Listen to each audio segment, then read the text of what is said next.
Hello guys, and welcome to my FPL YouTuber apology. As last week, I transferred out Jamie Vardy to bring in Harold Kane.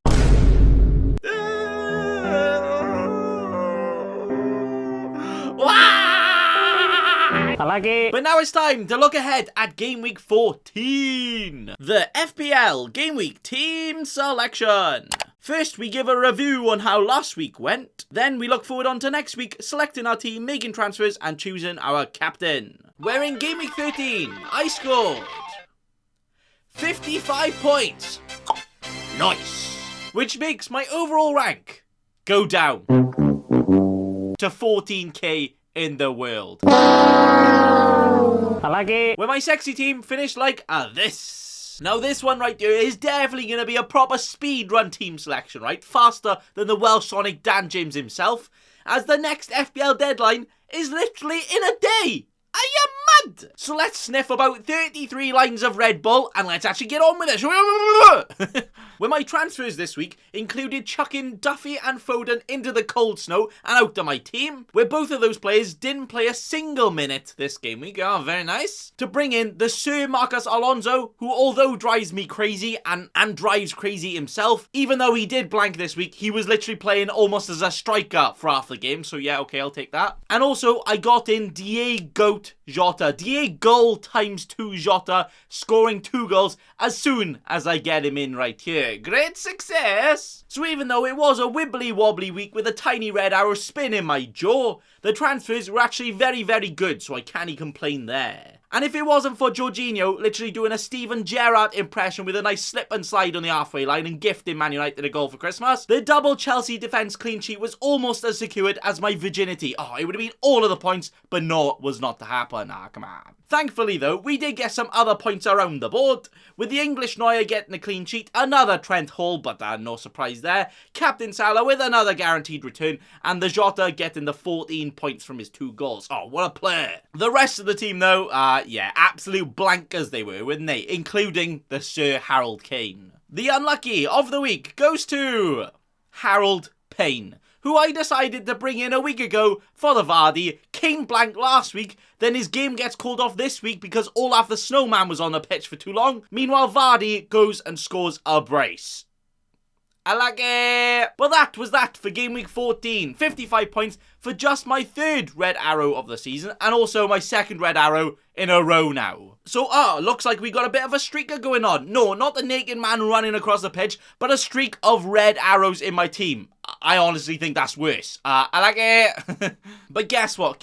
It is actually now time. What time is it? It's time to move on to the Game Week 14 preview, where my sexy team currently looks like this. We're right here. We have brought back in Armstrong to start after I intentionally benched him last week, but then he came on for the Harold Kane anyway. Where hopefully Kane will actually be playing and have some de-icer on himself and not get cock-blocked by the bloody weather this time. Oh, come on. Mbeumo has also been relegated out of my starting team and houghly out of my life forever after he has actually reached the #1 spot of being the biggest geezer on the entire planet. The ultimate shithousery from him in FPL the last 2 weeks. Go away. So right here, we do have a 4-3-3 with a decent bench. Lovely. But that could all change right now. Ooh, suspenseful, right? Ooh, what's gonna happen? Probably not much. Where I do have 1 free transfer and 0.4 million in the bank. And the plan has been for a while to burn Mbeumo out of existence right here. But I actually can't right now because most of my replacements that I'm looking at, like a Gallagher, Cornet or anybody else, is actually slightly out of budget now because I brought in Alonso and Jota last week. Oh dear. So there isn't actually a move I can do with him that is proper teasing my nipples right now. So I guess I won't get rid of him. But I will also be dropping Armstrong down to a Josh penalty-taking king or even a Dennis the Menace soon, who are cheaper players than him. But they do play Chelsea and Man City next, so absolutely 0 chances of that happening this week or probably next week. So I think I will actually do what all of the best ever FPL managers do and sit on my hands and not make a single transfer. Wow, how boring is that? Boo! But I think it's the best thing for my team right now. So there you have it. That is my team set up and ready to get the 100-pointer this week. Oh, you love to see it. And by 100-pointer, I probably mean about 40 FPL points and 60 different points of me complaining on why I even play this game. Yeah, no.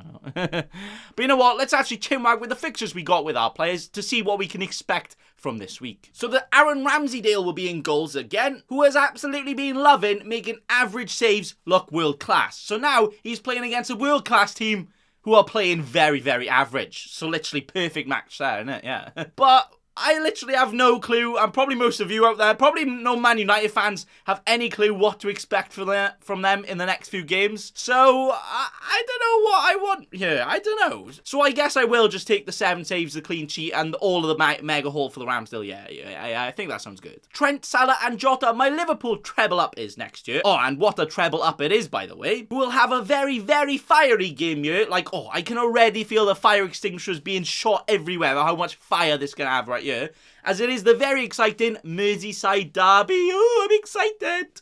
Liverpool also look unbreakable right now. Meanwhile, I reckon Everton could honestly struggle to beat San Marino right now. So, I really wonder how this game's going to go. No, watch it just be like 1-0, 0-0. Everton somehow get a result. That's just how football works, isn't it? There we are.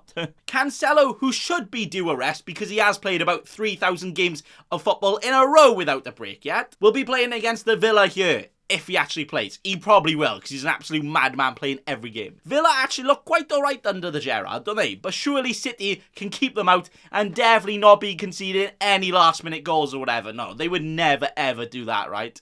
I like it. The double Chelsea is next year then, with the Sir James and the Marcus Alonso ready to go. Watford have been more than ready themselves though lately, scoring goals for fun. So hopefully the mighty Chelsea can do a job on them and actually keep them out. Reece Jams could actually see a rest here, you know, but at least we do have good enough cover on the bench, a lot of girth in our squad if we need anybody to come on for them anyway. Rafinha and Leeds were the definition of wibbly wobbly last week, so hopefully we can actually see them put their football boots on rather than their banana slippers and just slipping around not doing anything. Rafi boy could actually be leaving my team very soon. Oh, it's going to be a sad day, as their fixtures get very, very bad, but in the next 2 they look very, very good. So right now, you best score all the goals for me, Rafinha. You best. Otherwise, I think I'll do a diss track on you. You best watch out, son.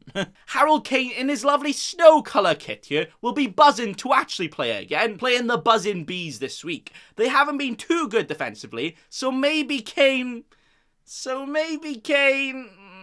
Nah, who am I kidding? So maybe Kane will not score. No. There's no. Like, I close my eyes and all I see is just a Kane blank, because that's just what's going to happen. Why?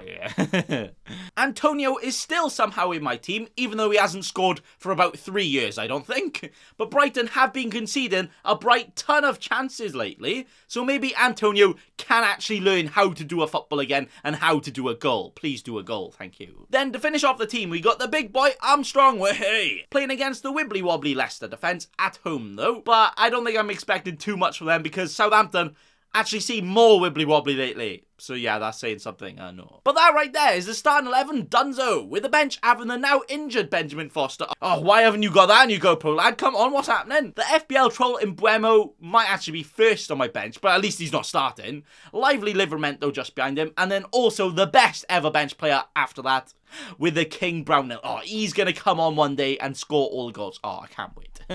But that is going to be it for my GameWeek 14 team selection. The captaincy will not be discussed because it is, of course, going to be on the one man himself, Mo Salah, as it just has to be done, especially in a Merseyside derby against the Everton, right? It would just be very, very rude not to do that. We're doing it. There is also no transfers for me this week, and we are actually just ready. We're ready to hopefully not get our 3rd red arrow in a row. Otherwise, that will actually be the biggest of the big boys. I like it! But no, green arrow already confirmed. I can taste it. I can hear it. I can sense it. Let's get it. But that is going to be all for today. Thanks for watching. And also, remember... Don't be a cheeky scrub. Subscribe to Nathan Bacon right now.